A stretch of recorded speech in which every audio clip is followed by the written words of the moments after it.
Hello students, welcome. स्वागत है आपका पाठशाला के पाठक के सेकंड वीडियो में। मैं पीके सिंह आशा करता हूं कि आप सभी स्वस्थ होंगे। अनलॉक की प्रोसेस शुरू हो चुकी है। एक्स्ट्रा केयरफुल रहना है, स्टे होम स्टे सेफ का पालन करना है, बट पढ़ाई जारी रखनी है। हार्ड वर्क की जगह स्मार्ट वर्क करना है and always think big.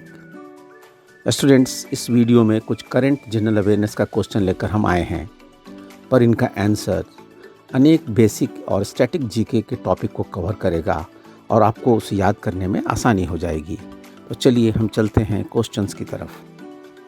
Our first question is regarding WHO. WHO has been in controversy during the period of coronavirus. Here in this question we have to tell at present who is the head of WHO. First, Antonio Guterres. Second, Robert Azevedo. Third, Christina Lagarde. Fourth, Tedros Adhanom.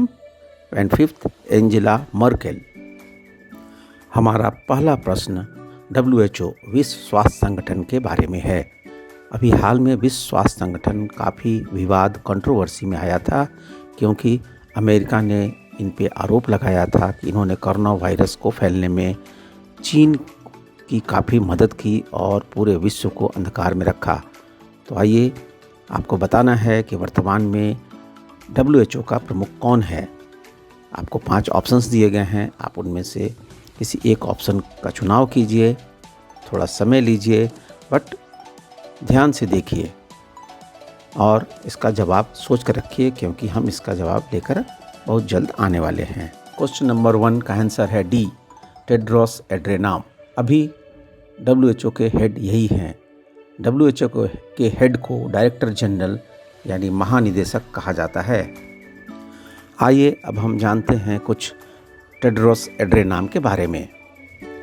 ये Ethiopia के doctor हैं, वहाँ के health minister और foreign minister रह चुके हैं। इन्होंने 1 जुलाई 2017 से WHO के डायरेक्टर जनरल के पद पे योगदान दिया है। WHO के डायरेक्टर जनरल का टर्म 5 वर्षों का होता है। Students, WHO examination point of view से काफ़ी इम्पोर्टेंट है। आइए हम जानते हैं विश्व स्वास्थ्य संगठन के बारे में। यह UNO की या संयुक्त राष्ट्र संघ की एक विशेषज्ञ एजेंसी है, स्पेशलाइज्ड एजेंसी, और इनका काम है कि विश्व के देशों के स्वास्थ्य संबंधी समस्याओं को समझना, उनका एनालिसिस करना और उनका निदान निकालना। WHO बहुत सारी publication, data analysis and sample survey करते रहती है। उसमें सबसे इम्पॉर्टेंट जो पब्लिकेशन है वो है द वर्ल्ड हेल्थ रिपोर्ट। इस रिपोर्ट की विश्व के सारे देशों में काफ़ी गंभीरता से चर्चा होती है और इस पे सारे देश अमल करते हैं। WHO की स्थापना 7 अप्रैल 1948 को हुई थी। इसीलिए हर एक वर्ष 7 अप्रैल को वर्ल्ड हेल्थ डे यानी विश्व स्वास्थ्य दिवस के रूप में मनाया जाता है। WHO का हेडक्वार्टर्स जेनेवा, स्विट्जरलैंड में है। स्विट्जरलैंड यूरोप कॉन्टिनेंट महाद्वीप का एक देश है। चूँकि WHO का कैपिटल जेनेवा में है, तो आइए हम कुछ जेनेवा के बारे में बात करते हैं। यह स्विट्जरलैंड का एक बहुत ही फेमस सिटी है। इसे ग्लोबल सिटी भी कहा जाता है और कभी कभी पीस कैपिटल ऑफ वर्ल्ड भी कहते हैं। जेनेवा में UNO, रेड क्रॉस और बहुत सारे महत्वपूर्ण संस्थाओं, संगठनों का हेडक्वार्टर है। तो स्विट्जरलैंड के बारे में जानते हैं। जेनेवा यहाँ का कैपिटल नहीं है। स्विट्जरलैंड का कैपिटल बर्न है और स्विट्जरलैंड की करेंसी स्विस फ्रैंक है। स्टूडेंट्स, एक क्वेश्चन बार बार एग्जामिनेशन में आता है कि विश्व का प्लेग्राउंड ऑफ यूरोप किसे कहते हैं, तो इसका आंसर है स्विट्जरलैंड। स्विट्जरलैंड को ही यूरोप का खेलने का मैदान भी कहा जाता है। आइए हम अब बढ़ते हैं नेक्स्ट क्वेश्चन की तरफ। Question number 2 is regarding Dada Saheb Phalke award. Who among the given 5 persons has received the famous Dada Saheb Phalke Award for 2019? प्रश्न संख्या 2 में पूछा गया है कि वर्ष 2019 में दिए गए 5 फेमस पर्सनालिटीज़ में से किसे दादा साहब फाल्के पुरस्कार प्राप्त हुआ था? स्टूडेंट्स, आप इस क्वेश्चन को ध्यान से देखिए और आंसर को देखिए और एक आंसर ऑप्ट करके रखिए। मैं इसका आंसर लेकर आ रहा हूँ। प्रश्न संख्या 2 का आंसर है डी, यानी अमिताभ बच्चन। अमिताभ बच्चन को दादा साहब फाल्के अवार्ड 2018 का 2019 में दिया गया था। वर्ष 2019 में जनरल इलेक्शन के कारण इस पुरस्कार की घोषणा करने में और देने में थोड़ी देर हुई थी। अमिताभ बच्चन भारत के एक बहुत बड़े फिल्म एक्टर हैं, प्रोड्यूसर हैं, टीवी होस्ट हैं। इनको first angry young man of Indian cinema भी कहा गया। इनको बहुत सारे स्थानों पर greatest actor of the century का महानायक भी कहा जाता है, यानी 21st सेंचुरी का सबसे बड़ा अभिनेता। आइए अब जानते हैं कुछ दादा साहब फाल्के पुरस्कार के बारे में। इस विषय पर अनेक एग्जामिनेशंस में बहुत बार क्वेश्चंस पूछे जा चुके हैं। दादा साहब फाल्के अवार्ड भारत सरकार के सूचना एवं प्रसारण मंत्रालय द्वारा स्थापित डायरेक्टरेट ऑफ फिल्म फेस्टिवल के द्वारा प्रत्येक वर्ष दिया जाता है। दादा साहब फाल्के अवार्ड की शुरुआत 1969 में की गई थी। यह एक वार्षिक पुरस्कार है और भारतीय सिनेमा का सर्वोच्च पुरस्कार है। ये किनको मिलता है? ये मिलता है for contribution to development of Indian cinema. Bharat सरकार ने यह पुरस्कार दादा साहब फाल्के के जन्म शताब्दी को सेलिब्रेट करने के लिए स्थापना की थी। दादा साहब फाल्के की पहला पुरस्कार पाने वाली अभिनेत्री का नाम है देविका रानी। इनको 1969 में यह अवार्ड दिया गया था। इन्हें first lady of Indian cinema भी कहा जाता है। दादा साहब फाल्के पुरस्कार अधिकतर जीवित फिल्मी हस्तियों को मिलती है, बट फर्स्ट टाइम मरणोपरांत पोस्टमसली यह अवार्ड 1971 में पृथ्वीराज कपूर को दिया गया, जो मुगले आजम फिल्म के लिए हमेशा याद किए जाते हैं। आइए अब कुछ हम जानते हैं दादा साहब फाल्के के बारे में। इनका ओरिजिनल नेम था धुंडीराज गोविंद फाल्के। दादा साहब फाल्के भारत के एक महान सिनेमाकार थे। इन्हें भारतीय फिल्म उद्योग का पितामह यानी फादर ऑफ इंडियन सिनेमा भी कहा जाता है। इन्होंने सन 1913 में इंडिया का first full length feature film Raja Harishchandra बनाई थी, जो कि एक साइलेंट मूवी यानी मूक सिनेमा था। आइए अब हम बढ़ते हैं नेक्स्ट क्वेश्चन की तरफ। Question number 3 is regarding sports award. Among the given 5 sports person, who is the only sports person to get all the 3 major sports award, खेल Ratna, Arjun award and Dronacharya awards? प्रश्न संख्या 3 स्पोर्ट्स अवार्ड के बारे में है। दिए गए 5 स्पोर्ट्स पर्सन में से ऐसा कौन एकमात्र खिलाड़ी है जिसे तीनों बड़े पुरस्कार खेल रत्न, अर्जुन एवं द्रोणाचार्य पुरस्कार मिले हैं? आप इन ऑप्शंस को ध्यान से देखिए, इसके आंसर को सोच के रखिए। हम बहुत जल्द इसका आंसर लेकर आ रहे हैं। प्रश्न संख्या 3 का आंसर है ई, पी गोपीचंद। इनका पूरा नाम है पुलेला गोपीचंद। यही एकमात्र स्पोर्ट्स पर्सन हैं भारत में जिन्हें तीनों भारत का सबसे बड़ा स्पोर्ट्स पुरस्कार मिला है। अभी ये चीफ नेशनल कोच हैं इंडियन बैडमिंटन टीम के। पी गोपीचंद यानी पुलेला गोपीचंद ये एक खिलाड़ी के साथ साथ एक जाने माने कोच भी हैं और इन्होंने एक बहुत बड़ी एकेडमी हैदराबाद में बनाई है। उसका नाम है पुलेला गोपीचंद बैडमिंटन एकेडमी। इनके एकेडमी में भारत के बहुत बड़े बड़े बैडमिंटन खिलाड़ी जैसे साइना नेहवाल, पीवी सिंधु, श्रीकांत किदाम्बी आदि ने प्रशिक्षण प्राप्त किया हुआ है। पी गोपीचंद को खेल रत्न, अर्जुन पुरस्कार, द्रोणाचार्य पुरस्कार के अलावा भी बहुत सारे पुरस्कार मिले हैं। इन्होंने वर्ष 2001 में all England open badminton championship भी जीती थी। 2005 में भारत सरकार ने इनको पद्मश्री दिया एंड 2014 में इनको पद्म भूषण से भी नवाजा गया है। आइए अब हम तीनों मेजर स्पोर्ट्स अवार्ड को सेपरेटली डिस्कस करते हैं। वर्ष 1999 में पी गोपीचंद को अर्जुन पुरस्कार मिला था। यह अर्जुन पुरस्कार की स्थापना 1961 में की गई थी और यह उन प्लेयर को दिया जाता है जो कि पिछले वर्ष के सर्वश्रेष्ठ खिलाड़ियों में से एक होते हैं। यह प्रत्येक वर्ष अधिकतम 15 खिलाड़ियों को अर्जुन पुरस्कार प्राप्त होता है। दूसरा मेजर अवार्ड है द्रोणाचार्य अवार्ड।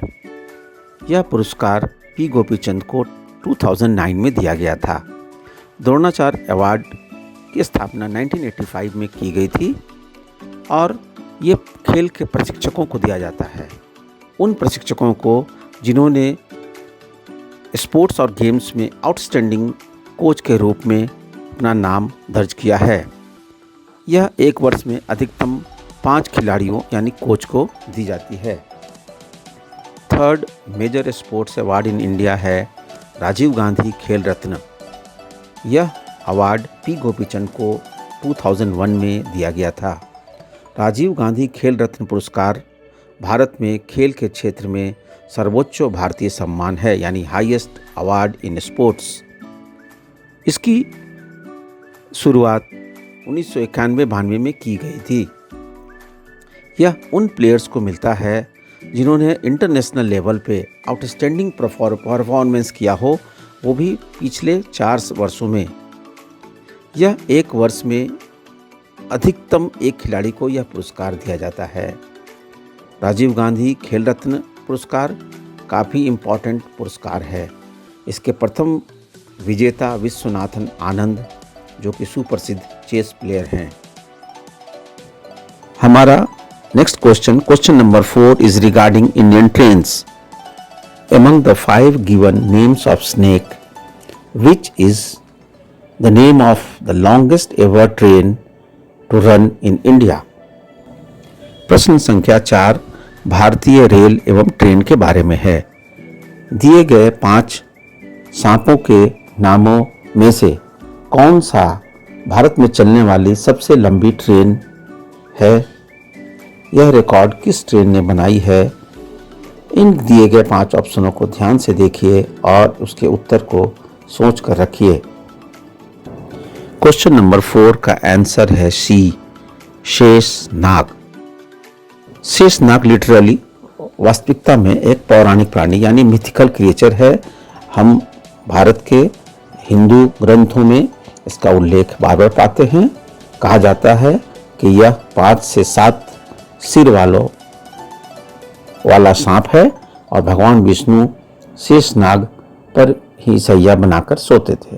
शेषनाग की लंबाई काफ़ी लंबी होती थी और इसी के बेसिस पर भारतीय रेल ने अपने सबसे लंबी ट्रेन का नाम शेषनाग रखा है।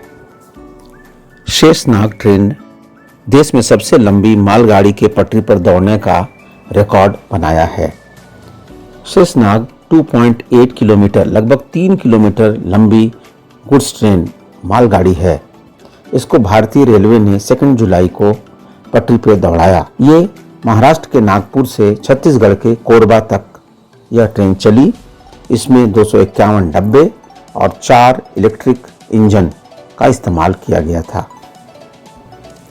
शेषनाग के पहले भारत की सबसे लंबी ट्रेन का रिकॉर्ड सुपर एनाकोंडा नामक गुड्स ट्रेन के पास था। ये लगभग 2 किलोमीटर लंबी एक मालगाड़ी है जिसे भारतीय रेलवे ने 1 जुलाई 2020 को चलवाया था। यह उड़ीसा के लाजकुरा और राउरकेला के बीच चली थी। इस ट्रेन में 177 वैगन्स डिब्बे लगे हुए थे और 3 इलेक्ट्रिक इंजन लगे थे। इंडियन रेलवे के बारे में और कुछ इंपॉर्टेंट फैक्ट्स को हम यहाँ जान लेते हैं। भारत की पहली ट्रेन फर्स्ट पैसेंजर ट्रेन 16 अप्रैल 1853 को चली थी। ये बॉम्बे से थाने तक गई थी। इस ट्रेन ने 34 किलोमीटर का डिस्टेंस ट्रेवल किया था और इस ट्रेन में 14 वैगन्स डब्बे और 3 स्टीम इंजन लगाए गए थे जो कि ब्रिटेन से मंगाए थे। इन इंजनों का नाम था साहिब, सिंध और सुल्तान। यह ट्रेन जब भारत के गवर्नर जनरल लॉर्ड डलहौजी थे तो उन्हीं के ज़माने में यह ट्रेन चलवाया गया था, इसलिए लॉर्ड डलहौजी को फादर ऑफ इंडियन रेलवेज भी कहा जाता है। इस ट्रेन का रूट बॉम्बे से थाने तक था। तो बॉम्बे का कौन सा स्टेशन?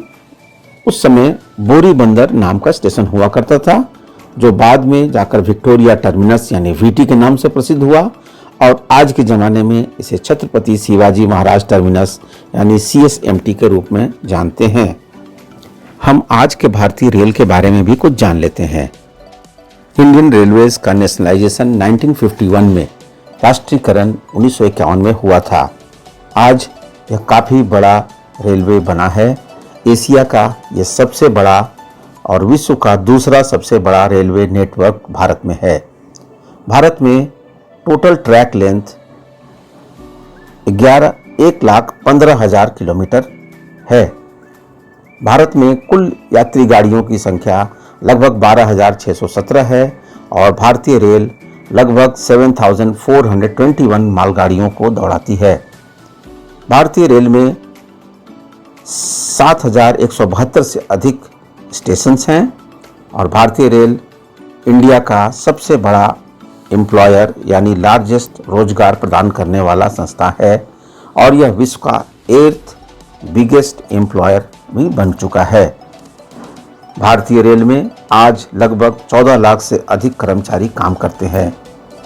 तो भारतीय रेल अपने आप में एक बहुत ही अनूठा और काफ़ी बड़ा ऑर्गेनाइजेशन है। स्टूडेंट्स, हम लोगों ने कुछ क्वेश्चन को डिस्कस किया। ये क्वेश्चंस IBPS, RRB, SBI और RBI के लिए काफ़ी महत्वपूर्ण हैं और इनके आंसर्स को जब हम एनालिसिस करते हैं तो बहुत सारे आंसर्स ऐसे पाएंगे जो कि स्टाफ सिलेक्शन और रेलवे के एग्ज़ाम में भी काफ़ी फ़ायदेमंद होगा। तो डियर स्टूडेंट्स, अगर आप लोगों को इन जानकारियों से कुछ फ़ायदा मिलेगा तो इस वीडियो को अपने फ्रेंड्स के बीच में अवश्य शेयर करें। आप लोगों ने फर्स्ट वीडियो के प्रति जो प्यार दिखलाया है उस सब के लिए आप लोगों को बहुत बहुत धन्यवाद। हम जल्द ही अपने नेक्स्ट वीडियो यानी न्यू एपिसोड के साथ आपके पास आएंगे। धन्यवाद।